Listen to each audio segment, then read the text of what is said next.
Hello दोस्तों। जीवन में दुख परेशानी आने का जो प्रमुख कारण है वो है ईश्वर पर विश्वास न होना, या हम जो भी कार्य करते हैं वो हम खुद कर रहे हैं ऐसा समझना। असल में हम जो भी कार्य करते हैं वो इस ईश्वर की मर्जी से करते हैं, लेकिन ये कोई मानता नहीं। अगर हम ये जान ले कि हमारे हर कार्य में ये प्रभु परमात्मा हमारे संग है और उसके मर्जी से ही हम ये कार्य कर रहे हैं, तो आपके हाथों से गलत कार्य होगा ही नहीं और आप असफल हो ही नहीं सकते। चलो इस बात की एक कहानी आपको सुनाता हूँ। ये सुनने के बाद अगर आप इसे अपने जीवन में उतारोगे तो इसके बाद कभी आपको दुख छू भी नहीं पाएगा। बचपन से ही उद्धव सारथी के रूप में श्री कृष्ण की सेवा में रहे, किंतु उन्होंने श्री कृष्ण से कभी कोई इच्छा नहीं जताई और न कोई वरदान मांगा। वे केवल अपने मन की उन शंकाओं का समाधान चाहते थे जो उनके मन में कृष्ण की शिक्षाओं और उनके कृतित्व को देखकर उठ रही थी। कृष्ण बोले, आज जो कुछ तुम जानना चाहोगे और उसका मैं जो उत्तर दूंगा वह उद्धव गीता के रूप में जानी जाएगी। तुम बेझिझक प्रश्न पूछो।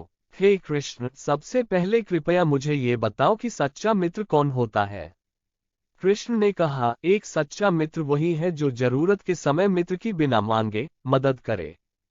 कृष्ण, आप पांडवों के आत्मीय प्रिय मित्र थे। आपद बांधव के रूप में, मुसीबत में सहायता करने वाले के रूप में उन्होंने सदा आप पर पूरा भरोसा किया और यह बात आप भी जानते हैं।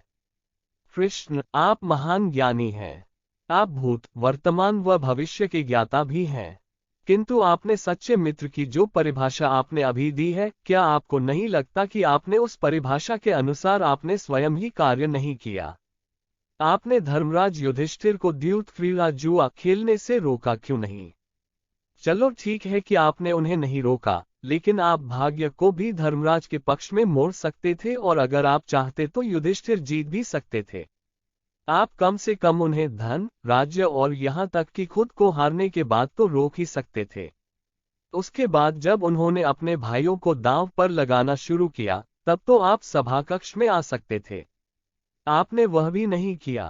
उसके बाद जब दुर्योधन ने पांडवों को सदैव अच्छी किस्मत वाला बताते हुए द्रौपदी को दांव पर लगाने को प्रेरित किया और जीतने पर हारा हुआ सब कुछ वापस कर देने का लालच दिया, कम से कम तब तो आप हस्तक्षेप करना चाहिए था। अपनी दिव्य शक्ति के द्वारा आप पासे के अंक धर्मराज के अनुकूल कर सकते थे। इसके स्थान पर आपने तब हस्तक्षेप किया जब द्रौपदी लगभग अपना शील खो रही थी। तब आपने उसे वस्त्र देकर द्रौपदी के शील को बचाने का दावा किया। लेकिन आप ये दावा भी कैसे कर सकते हैं कृष्ण? उसे एक आदमी घसीटकर भरी सभा में लाता है और इतने सारे लोगों के सामने निर्वस्त्र करने के लिए छोड़ देता है। ऐसे में एक महिला का शील क्या बचा? आपने क्या बचाया कृष्ण, क्या बचाया? अगर आपने संकट के समय में ही अपनों की मदद नहीं की तो आपको आपात बांधव कैसे कहा जा सकता है? बताए, आपने संकट के समय में मदद नहीं की तो क्या फायदा? क्या यही धर्म है? इन प्रश्नों को पूछते पूछते उद्धव का गला रुंध गया और उनकी आंखों से आंसू बहने लगे। भगवान श्री कृष्ण मुस्कुराते हुए बोले, प्रिय उद्धव, ये सृष्टि का नियम है कि विवेकवान व्यक्ति ही जीतता है। उस समय दुर्योधन के पास विवेक था, धर्मराज के पास नहीं। यही कारण रहा कि धर्मराज पराजित हुए। उद्धव को हैरान परेशान देखकर कृष्ण आगे बोले, दुर्योधन के पास जुआ खेलने के लिए पैसा और धन तो बहुत था, लेकिन उसे पासों का खेल खेलना नहीं आता था, इसलिए उसने अपने मामा शकुनी का द्यूत क्रीड़ा के लिए उपयोग किया, जुए के पासे फेंकने के लिए प्रयोग किया। यही विवेक है। धर्मराज भी इसी प्रकार सोच सकते थे और अपने चचेरे भाई से पेशकश कर सकते थे कि उनकी तरफ से मैं खेलूंगा। जरा विचार करके देखो कि अगर शकुनी और मैं खेलते तो कौन जीतता? पासे के अंक उसके अनुसार आते या मेरे अनुसार? चलो इस बात को जाने दो। उन्होंने मुझे खेल में शामिल नहीं किया, इसके लिए उन्हें माफ किया जा सकता है। लेकिन उन्होंने विवेक शून्यता से एक और बड़ी गलती की, और वही ये कि उन्होंने मुझसे प्रार्थना में बांध लिया, प्रार्थना की कि मैं तब तक सभा कक्ष में न आऊं जब तक कि मुझे बुलाया न जाए, क्योंकि वे अपने दुर्भाग्य से खेल मुझसे छुपकर खेलना चाहते थे। वे नहीं चाहते थे मुझे पता चले कि वे जुआ खेल रहे हैं। इस प्रकार उन्होंने मुझे अपनी प्रार्थना से बांध दिया। मुझे सभा कक्ष में आने तक की अनुमति नहीं थी। इसके बाद भी मैं कक्ष के बाहर इंतजार कर रहा था कि कब कोई मुझे बुलाता है और मैं अंदर जाऊं। भीम, अर्जुन, नकुल और सहदेव सब मुझे भूल गए।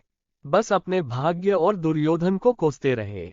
अपने भाई के आदेश पर जब दुशासन द्रौपदी को बाल पकड़कर घसीटता हुआ सभा कक्ष में लाया, द्रौपदी भी अपनी सामर्थ्य के अनुसार जूझती रही, तब भी उसने मुझे नहीं पुकारा। उसकी बुद्धि तो तब जागृत हुई जब दुशासन ने उसे निर्वस्त्र करना प्रारंभ किया। तब उसने स्वयं पर निर्भरता छोड़कर हरि हरि अभयम कृष्णा अभयम की गुहार लगाई। तब मुझे उसके शील की रक्षा का अवसर मिला। जैसे ही मुझे पुकारा गया, मैं अविलंब पहुंच गया। अब इस स्थिति में मेरी गलती बताओ। उद्धव बोले, कान्हा, आपका स्पष्टीकरण प्रभावशाली अवश्य है, किंतु मुझे पूर्ण संतुष्टि नहीं हुई। क्या मैं एक और प्रश्न पूछ सकता हूँ? कृष्ण की अनुमति से उद्धव ने पूछा। इसका अर्थ ये हुआ कि आप तभी आओगे जब आपको बुलाया जाएगा। क्या संकट से घिरे अपने भक्त की मदद करने आप स्वतः नहीं आना चाहिए? क्या यह आपका कर्तव्य नहीं है? कृष्ण मुस्कुराए, उद्धव, इस सृष्टि में हर एक का जीवन उसके स्वयं के कर्मफल के आधार पर संचालित होता है। न तो मैं इससे चलाता हूं और न ही इसमें कोई हस्तक्षेप करता हूं। मैं केवल एक साक्षी हूं। मैं सदैव तुम्हारे नजदीक रहकर जो हो रहा है उसे देखता हूं। यही ईश्वर का धर्म है। वाह वाह, बहुत अच्छा कृष्ण।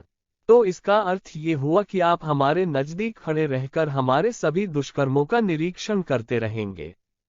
हम पाप पर पाप करते रहेंगे और आप हमें साक्षी बनकर देखते रहेंगे। आप क्या चाहते हैं कि हम भूल करते रहें, पाप की गठरी बांधते रहें और उसका फल भुगतते रहें? उलाहना देते हुए उद्धव ने पूछा। तब कृष्ण बोले, उद्धव, तुम शब्दों के गहरे अर्थ को समझो। जब तुम समझकर अनुभव कर लोगे कि मैं तुम्हारे नजदीक साक्षी के रूप में हर पल हूं, तो क्या तुम कुछ भी गलत या बुरा कर सकोगे? तुम निश्चित रूप से कुछ भी बुरा नहीं कर सकोगे। लेकिन जब तुम ये भूल जाते हो और यह समझने लगते हो कि मुझसे छुपकर कुछ भी कर सकते हो, तभी तुम मुसीबत में फंसते हो। धर्मराज को यह अज्ञान था कि वह मेरी जानकारी के बिना जुआ खेल सकता है। अगर उसने ये समझ लिया होता कि मैं प्रत्येक के साथ हर समय साक्षी के रूप में उपस्थित हूं, तो खेल का कुछ और ही रूप होता। भक्ति से अभिभूत मंत्रमुग्ध होकर उद्धव बोले, प्रभु, कितना गहरा दर्शन आपने दिया, कितना महान सत्य है। प्रार्थना, पूजा पाठ तो ईश्वर को अपनी मदद के लिए बुलाना, ये तो हमारी भावना और विश्वास है।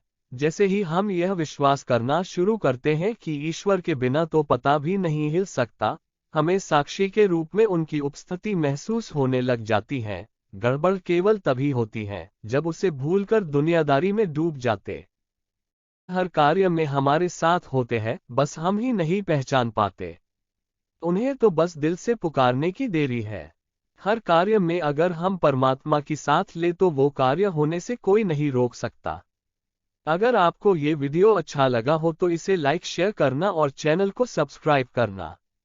मिलते हैं अगले वीडियो में ऐसी ही कुछ ज्ञान की बातें लेकर।